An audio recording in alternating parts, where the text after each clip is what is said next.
இந்தியாவை வேறு மாதிரி அவர்கள் பார்வையிலே வைத்திருந்தார்கள்.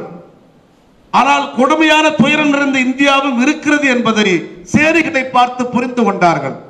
அதனால்தான் அங்கு இருக்கிற மக்களுக்கு நல்வாழ்வை கொடுக்க வேண்டுவதற்காக தீண்டாமை ஒழிப்பு சட்டம், கல்வி உரிமை சட்டம், வேலை வாய்ப்பு சட்டம், பெண்களுக்கான சொத்துரிமை சட்டம், பெண்களுக்கான கல்வி உரிமை சட்டம், எதையெல்லாம் சட்டமாக்கி இத்தனை மக்களுக்கும் கல்வியை கொடுத்தார்கள். நல்ல சொல்லமா, நேற்று வரை முனியாண்டி, சடைய, மூக்கையன் பிள்ளை, இன்னைக்கு மார்டின் லூத்தர், ஜோசப் சுத்தினுக்கிறான். அல்ல சொல்லாம, யாரா இவனுக்கு இந்த பேரை வச்சுன்றான்? முனியாண்டி மகன் பீட்டராடா?